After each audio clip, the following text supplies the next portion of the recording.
13 farads.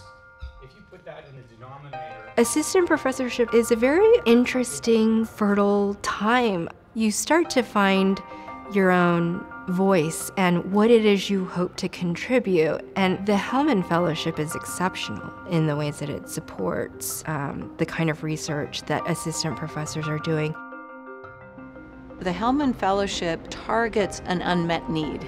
And the unmet need is funds, and the funding doesn't have to be a large amount, but it is funds that allow you to do the work you need to do to fund your future.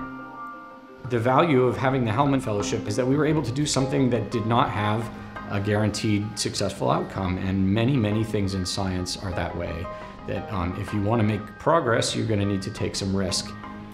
It boosted certain activities in my lab that I did not have funding for, and it gives you resources to get into a new research direction. And coming here to Berkeley, one of the programs that I found really impressive was the Hellman Fellow Program. That there were social scientists, people in the humanities, people in the physical sciences and engineering. So how did all of this start, Frances? The program started actually largely from my talking to my father primarily about my experiences as an assistant professor.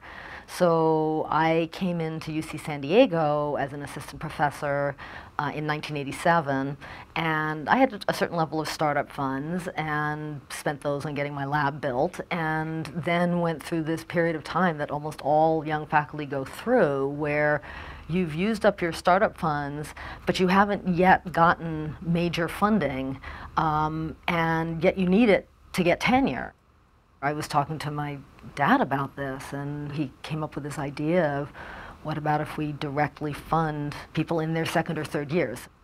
And it started with San Diego and Berkeley as pilot programs at each, and now it's all 10 campuses.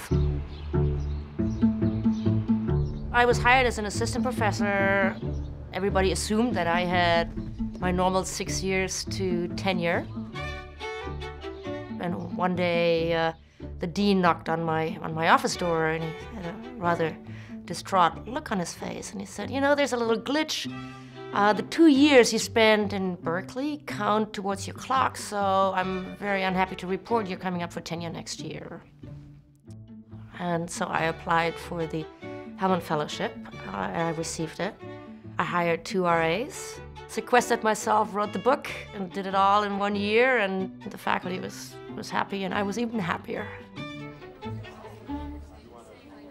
Subsequently, I had the great honor to sit next to Warren Hellman at a celebratory luncheon. So he was Warren and Chris and some other members of the family, and it was only later that I learned that he had run Lehman Brothers, and that he was one of the first investors of Apple, at a time when we had no idea what a personal computer was. You know, Warren, as an investor, he treated the Hellman Fellowship as an investment in people. And I think that's where Warren and Chris were so inspiring to me, in that their ability to invest in people, those people felt that.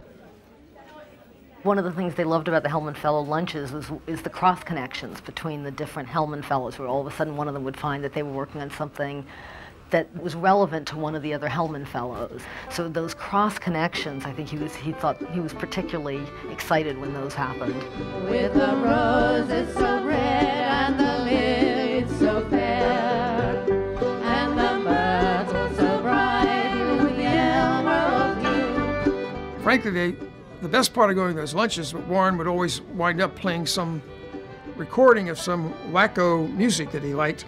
But Warren made it possible for many people who otherwise might not have made it to have thrived. And some of the things they were doing really stretched the boundaries of what I would consider academia in a way that I thought was admirable, was terrific. I proposed to the Hellman's Foundation project that I've been working on in Jordan.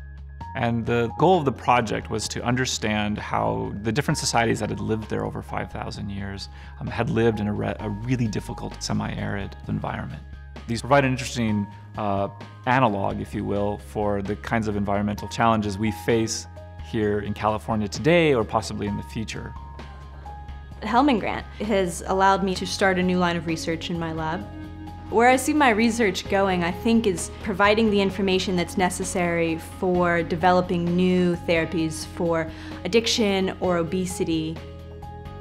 The project that was funded by my Hellman Fellowship is to send very, very small spacecraft to do very specific measurements of magnetic fields on the moon. So that opens up space exploration to much smaller organizations, and eventually help democratize access to space. The Hellman Award was really instrumental in starting my research career. Why does chronic disease happen at younger ages in racial and ethnic minority and in poor populations? This was an area about which I had a lot of passion. I knew that there were ways I could explore this further, and this award came through. When I became a muralist, I wanted to tell these more intimate stories about the communities that I was close to, and especially the communities in this region. And feeling taxed by this new creative endeavor of my teaching load, to kind of try something else required learning a whole other process, a whole other creative activity. The fellowship gave me that opportunity to really kind of take risks. Warren loved risk. It was intrinsic to his career. It was intrinsic to some of his avocations. And I think that just extended naturally to taking a risk on young scholars. As a starting faculty, you don't have the big reputation like established scientists would have. So you need to prove yourself to publish, but to be able to publish, you have to come up with grants. We used the preliminary data that we were able to collect through the Hellman Foundation to apply for a National Science Foundation grant last year, actually, which we recently found out was successful. Funding is going to keep funding us for the next 5 years.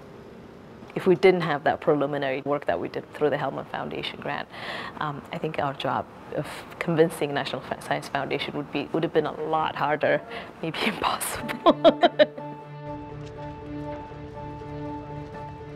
For me, the most elementary message from the Hellman Fellowships was to mitigate the Darwinian nature of an academic career. Warren said, "You have a problem. I think it's temporary. I think you not only should survive but flourish. I'm going to help you do that," instead of letting natural selection cast the person aside. When I think of Warren and Chris, I think of this beautiful combination of toughness and resolve and drive and caring. And with the Hellman Fellowship, they took their love of young people and their own experiences as parents and translated that into something that is really special.